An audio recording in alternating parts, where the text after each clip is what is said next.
All right, so we're back for exam review number 2, and here we're doing find the slope of the tangent line of the tangent 2 of this, and then what this says tangent 2, this is basically asking for your dy over dx. All right, and so my dy over dx, first I want to isolate for my x, so I get e to the x equals my t, right? And so I take that and I'm gonna sub it here, so I'll get y equals 1 plus e to the 2x because of this 2, right? And so now what I'm going to do is get my dy over dx. And actually, I don't think I even need to do this, because your dy over your dx equation is dy over dt all over dx over dt. And so what this means is the derivative of dy over dt. I didn't even need this actually. That was nonsense of me. Okay. And so dy over dt is just a derivative of this.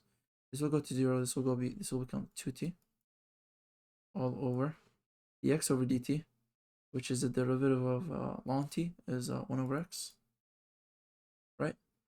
Well, sorry, 1 over t. And so this is actually given in the formula sheet, the derivative of ln t, right? And so now you want to find your t. You just sub in one of these numbers into these equation, either one of them. I could sub in here 2, so I could do y. Well, not in your t. These numbers are your x, y. I could sub in 2 into my y, so y equals 1 plus t squared. Oops, I meant to write 2 equals 1 plus t squared. Take 1 to the other side. This will become 1. Square it. 1 plus minus equals t. This becomes plus minus 1 equals t. Now, do I know plus or minus? Which one is it? I'll confirm using dx. 0 equals ln t. Raise it to the e, raise it to the e. I'll get e to the 0. I'll get e to the 0 equals t. And so that will equal 1. See, so I know my t is 1. So now I just sub it in. So I'll get 2, 1 over 1 divided by 1, which is just 2. And that's your answer. Okay. R equals this at this. What am I trying to find here? Tangent line again. So this one again, dy over dx, which equals in this term here. Actually, let's get my y and x. I know my x equals r cos theta.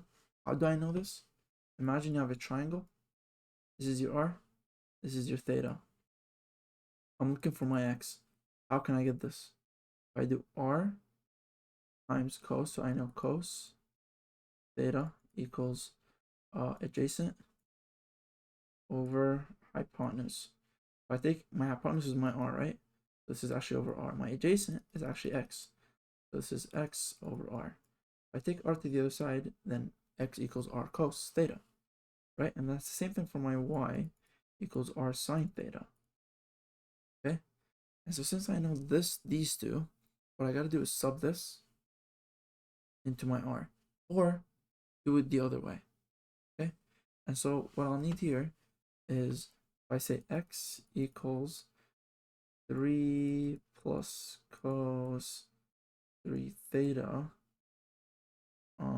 times cos theta, and my y equals 3 plus cos 3 theta times sine theta. I got my two equations. Now I can use this, and I can say dy over d theta all over my dx over d theta. Okay, so all I gotta do is derive the derivative of this will equal, if I want to use product rule, will be the derivative of this, which is in terms of theta. And so the derivative of this is just 3. So it would be actually cos 3 theta. And I believe you're still supposed to multiply by the derivative of the inside. So this will actually be 3 cos 3 theta my cos theta stays the same. Plus, this one stays the same this time. This is a little bit long of a question. And now I do sine. Now I'm pretty sure this is actually negative because when you derive cos, I'm pretty sure you get negative sine. I hope I'm not wrong, but we'll see. Okay, so you do the same thing here. You'll get 3 cos 3 theta. This time you get sine theta, and this time you get plus 3 plus cos 3 theta. Cos theta. Right, now you just gotta plug these in here. Right, I got my derivative. This is my dx, and this is my dy over d theta. Right? So you just gotta plug these in. And so what I'll get here is this equals my dy, which is 3 cos 3 theta times sine theta plus 3 plus cos 3 theta cos theta, all this over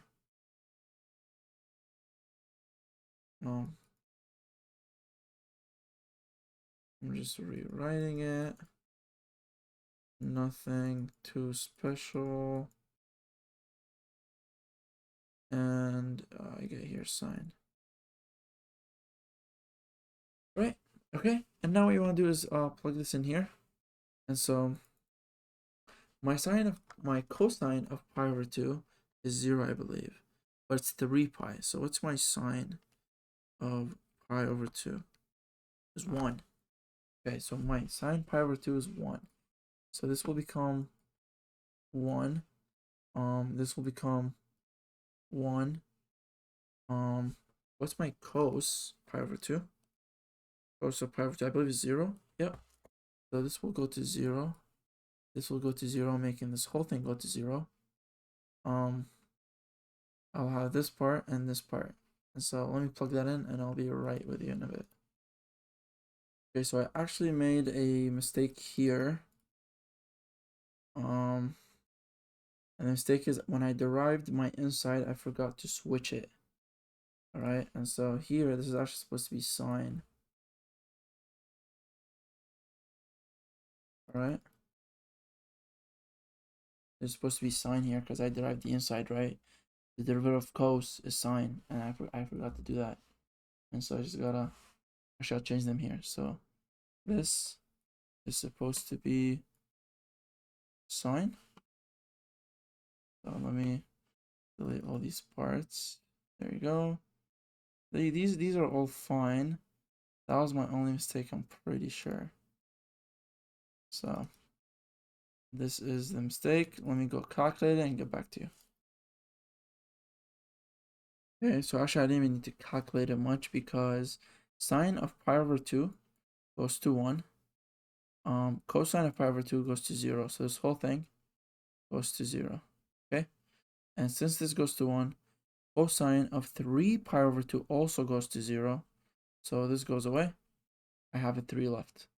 Cosine theta goes to 0, making this whole thing go to 0. Sine of this will go to 1. And 3 sine 3 pi, this will go to negative 3. And so what I'll actually get is negative 3 over, I have a negative 3 here, which is, I got 1. The answer is negative 1. So I'm assuming I just got a mistake in my signs somewhere. 3. Yeah, I probably messed up some sign somewhere, so watch out for this, but that's the way you would do it. Okay, when you find a Maclaurin series for ln, which of the following is the pattern? This and this for n more than 1 or equal. So what this is basically saying is find the Maclaurin series for this ln. And so if I get my, so if you guys remember how to get your Maclaurin series, you would do n at 0, which is your f of x, ln at 2 plus 3x and then n. Now there is quicker ways to do this, but I'm just doing the long way so you guys know what's going on. The derivative of this is the inside times 1 over x, which is my x in this case, which is 2 plus 3x, right? That's my first derivative, times the inside, okay? And if I rewrite this, times the derivative of the inside, and if I rewrite this, it's just 3 over, but obviously when you're doing your Maclaurin, what you want to do is write it like this. And even this part, you want to actually raise it. Why? You'll see why. It makes it easier to write your pattern. And easier to derive as well. So n2 is f double at x, which equals the derivative of this, the 3 stays. I'm gonna, obviously when I derive this, the negative 1 comes, so this becomes negative. Okay? And what I'll get here is 2 plus 3x. Derive this so this stays the same. But actually, once I bring my 2 down and I minus it, right, I still have to multiply by the inside. So what I'll have to do is add another 3 here. And then 2 plus 3x to negative 2. Okay? And now you gotta do it again. I'm gonna do it one more time. This is my fourth derivative now. Which the 2 comes, it becomes a plus. And this becomes 3, right? And another 3. And then also I gotta bring the 2 down. And then multiply by 2 plus 3x to the negative 3. And as we can see, my exponent is always my n. So I know whatever the function in here, the exponent has to be the n. And that's what it's doing here. And that's what it's doing here as well. This is just 3 to the n. Now, my n equals 3, I have 3 3's. My n equals 2, I have 2 3's. My n equals 1, I have 1 3. So my 3 to the n is also valid. So this is valid. This is also valid. This is negative n, which is right. I have is 3, negative 3, 2, negative 2. So this is also valid. N minus 1 factorial. Okay, so let's see if we have this. At n equals 0, I will get negative 1 factorial, which is just 1. And so this is at n 0, positive. We don't have anything, it's just a 1. Now down here, I believe this represents the 2. And so if I sub in 3, 3 minus 1 is 2. And I see 2 here. And so this is also checks, right? Now this one is for my sign, my negative, this is for my negative sign, which is the negative here that's oscillating. So I know I have positive at n1. So n1 minus 1 is 0. 0 of negative 1 is positive. That's true. At n2 I have a negative. So 2 minus 1 is 1. I get negative 1. That becomes negative. So your answer is B. Okay.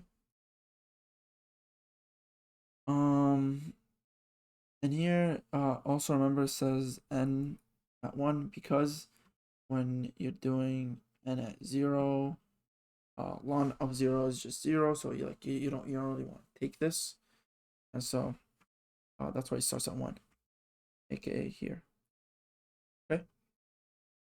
Match each equation with its description: vertical line, horizontal line, circle, line through origin.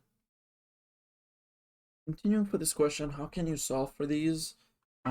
We know when it says R2, what this is saying is make a circle. Nice. And so what this is saying is this is my R is my hypotenuse, right?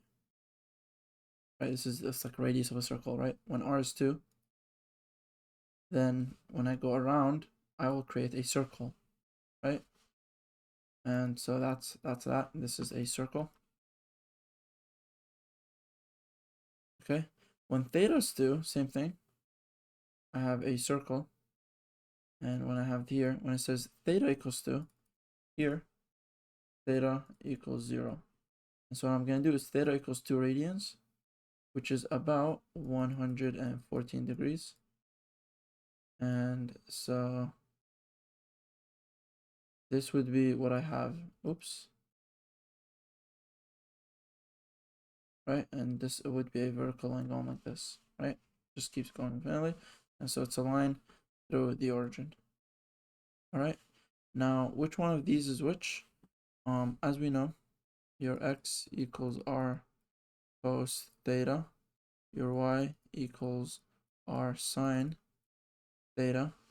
If your r equals 2 secant theta, if you rewrite this, this becomes 2 times 1 over cos theta, right, equals r. And when I want this, I want to bring this cos on the other side. So I'll get cos theta r equals 2. 2 is actually the same equation as this, which is my x.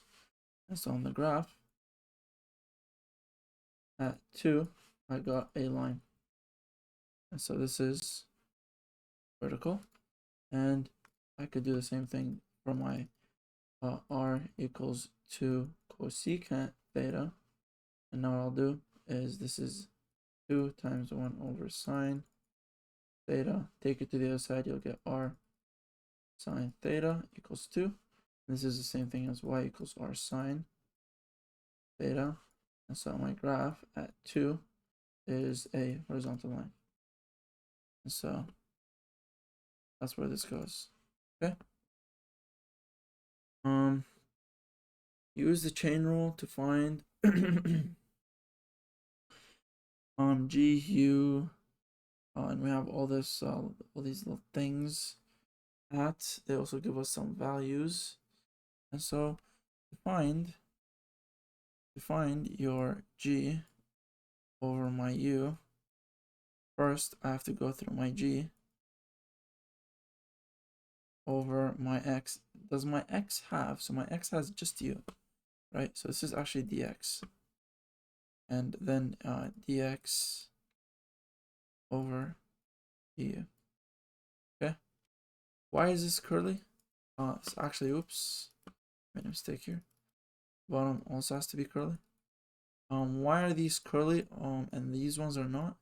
It's because your G has 2 kids, but your X has only 1. And your denominator sign follows the numerator. So if my numerator has D, my denominator has D. If my numerator has multiple, D's, which is like the curly D, then the denominator also has it, right? So I'll have this, and then plus curly G over curly Y, and then dy over du. Okay.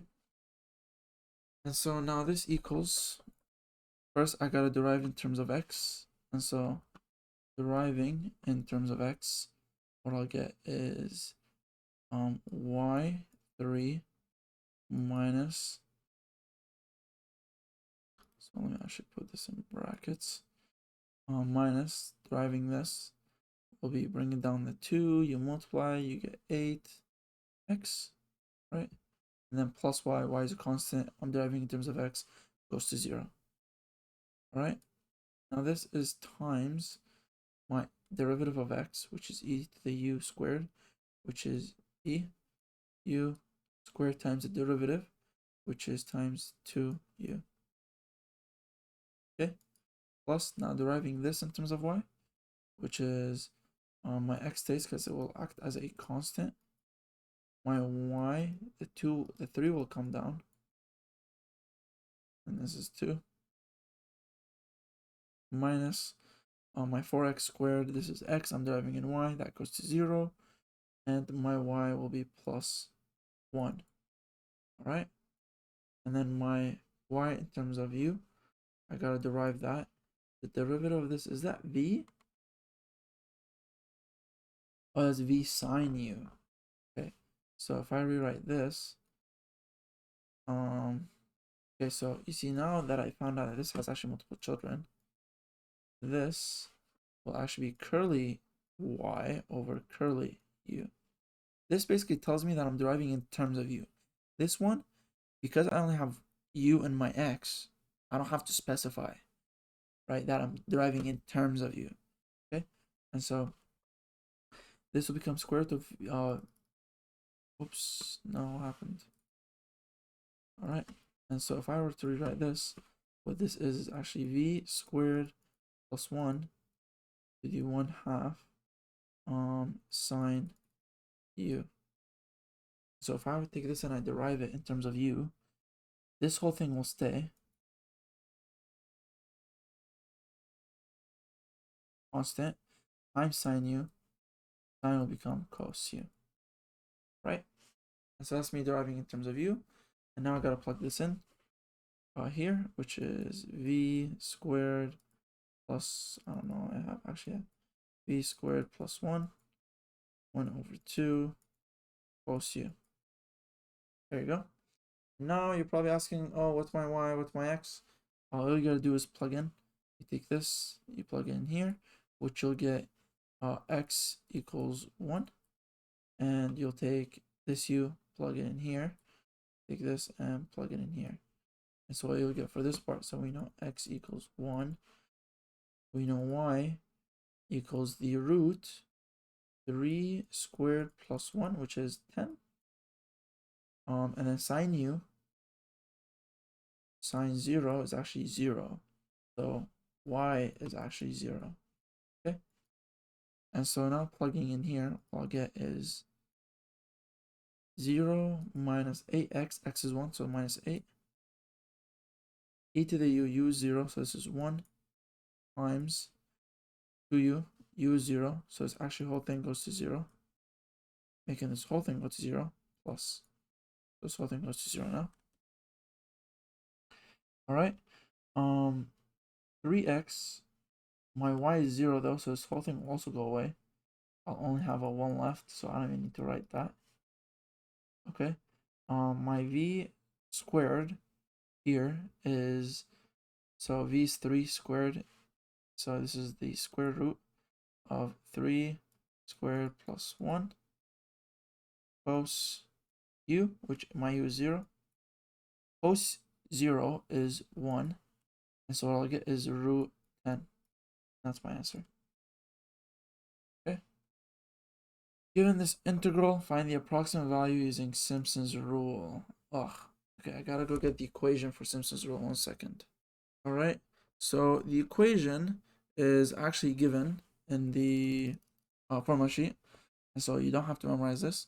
But what it says is the integral from 2 to 1 of your 1 over x squared dx, right, is approximately, I'm just copying the equation here, Sn, and then it equals the change in your x divided by 3 f of x. And if you guys remember, this is at 0 plus your 4 f of x at 1 plus your, what do you call it, 2 f of x at 2 plus 4 f of x at 3, and then I believe it goes all the way up to plus f of x at n.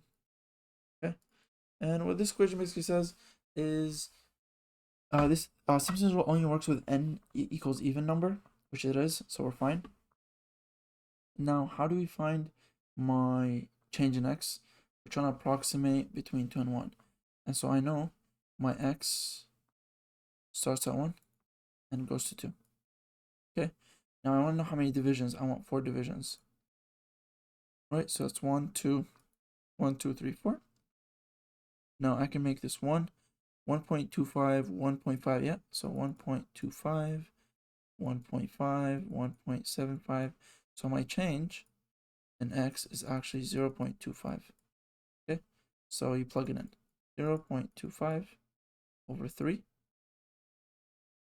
And now my f of x. So I have 1 over x squared, and my x is 1 squared for at 0. Right, this is x equals 0. This is x equals 1.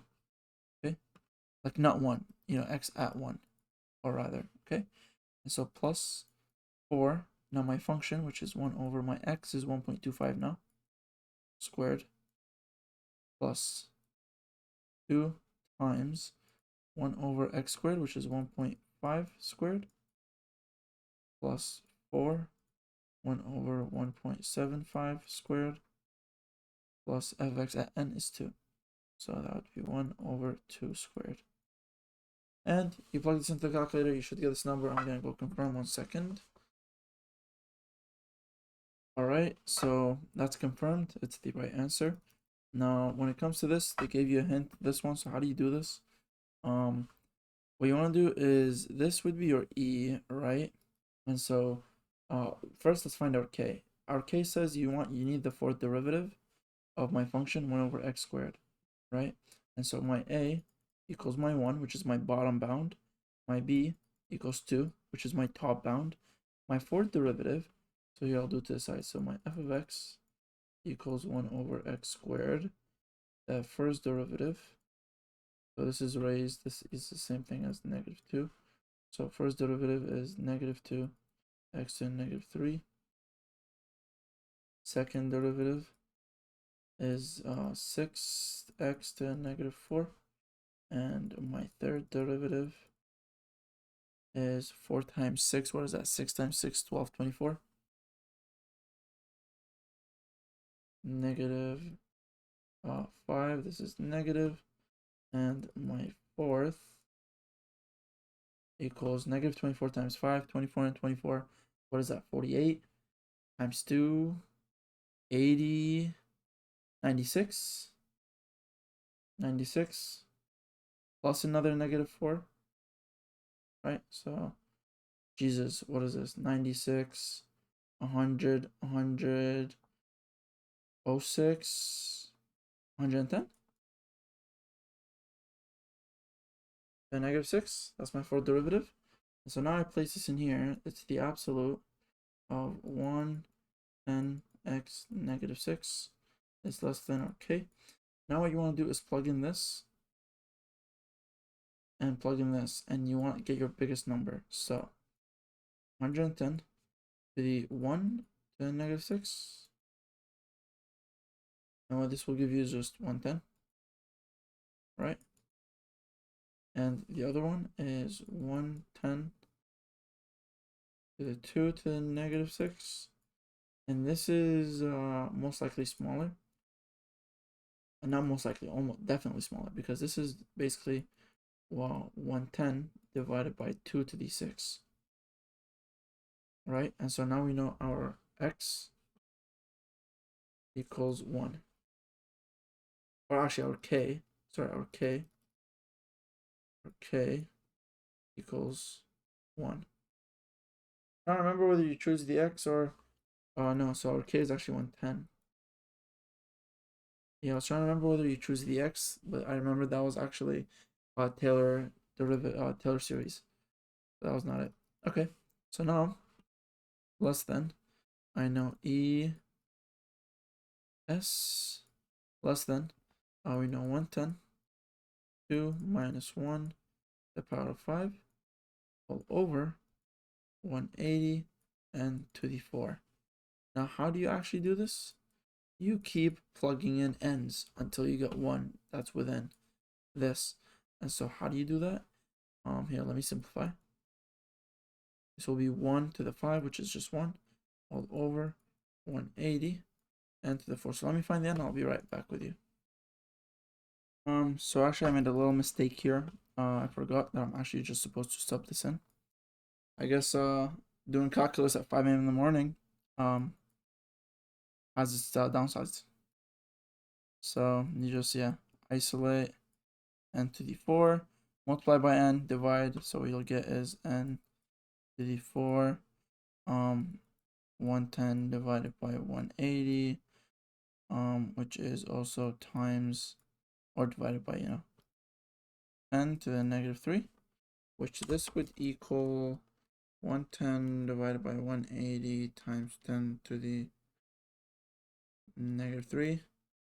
This will give you n equals 611. I don't have the answer, so I hope this is the right answer. If any of you know better, please reach out or comment.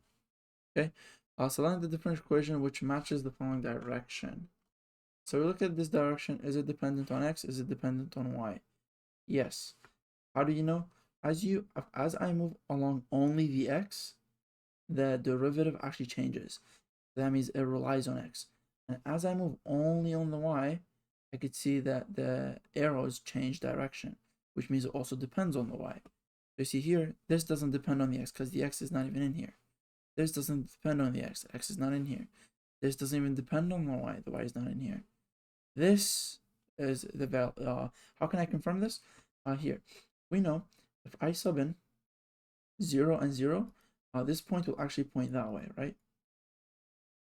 If I plug in 0 and 0. So if I plug in 0 here, this will actually get 0. And no, actually it doesn't. So that kind of is a little bit sus, I would say. Do we make a mistake somewhere? I know definitely it relies on both x and y. But how come that wasn't here? Let's see. Let's plot in a different point. 2 and 2. This points that way. So at 2 and 2, 2 plus 1, 3 times 2. That's 6, which is positive, points that way. Now let's confirm down here. If one of them is negative, the whole number is negative, it goes down. That makes sense. This is at y1. If y is 1, it's flat, which actually makes sense also. Because when y is 1, or so when y is negative 1, this whole thing goes to 0, which makes it a flat line at negative 1. Okay, so I guess here they just missed it, like this here they missed it. But definitely this one, 100%. Is there an answer? No. Nice. Okay, express the force as an integral for the dam illustrated below. I don't remember if this is an equation. I do remember how to do it. I'm just not sure if this is an equation or not. Let me check the formula sheet and be right back. Okay, so this actually is a formula, which is the integral from a to b, dj, d for depth, w for width, and actually this is wy actually, and yeah, width and dy. Okay, and so what do we have? We're going from, so since we're integrating in terms of y, that means, so here y equals 0, right? So since we're integrating in terms of y, we're going from 0 all the way to this depth, which I believe this is what they meant, 5 meters deep. So the integral goes from 0 to 5. E and G are givens. I believe these go to 980 or something like that. D is your depth, which is my y, right? Some y distance deep, and my width. Now, my width, because of this, you see how it changes as I move along the y? That means I have to find a function for this. And my function, if you guys remember, is your function. And first, you have 2 points. At y0 is 8. I could do like w was 8. So you see at y0 my width is 8. And at y5 my width is 6. So first I'm going to plug the 0 because it makes things easier. And so I have 8 equals m 0 plus c, which I know now c is 8. That's first variable solved for. Okay, second variable, I know my w6, my m is what I'm looking for, my y is 5, and plus my c is 8. Take 8 to the other side, I'll get negative 2 equals m5, and divide it, so that's negative 2 over 5 equals my m. There you go, and that's my function. Plug it in. What I'll get is this is times the function, which is, you don't write w, you just write your m, which is negative 2 over 5 y plus my c, which is 8 dy. Okay, you're going to take this, you integrate. When we're trying to integrate this, take your pg out. Integral from 0 to 5, I'm actually falling asleep. Times my y, I hope this helps, guys. Plus a y dy. Now you can integrate this just fine. Plug in your bounds, find it, and that would be your answer. Hope this helped. I will be finishing. We do have like we're not even halfway. We'll be finishing all this tomorrow, and good luck everyone for your midterm, for your exam tomorrow, and for your exam Thursday. See you tomorrow.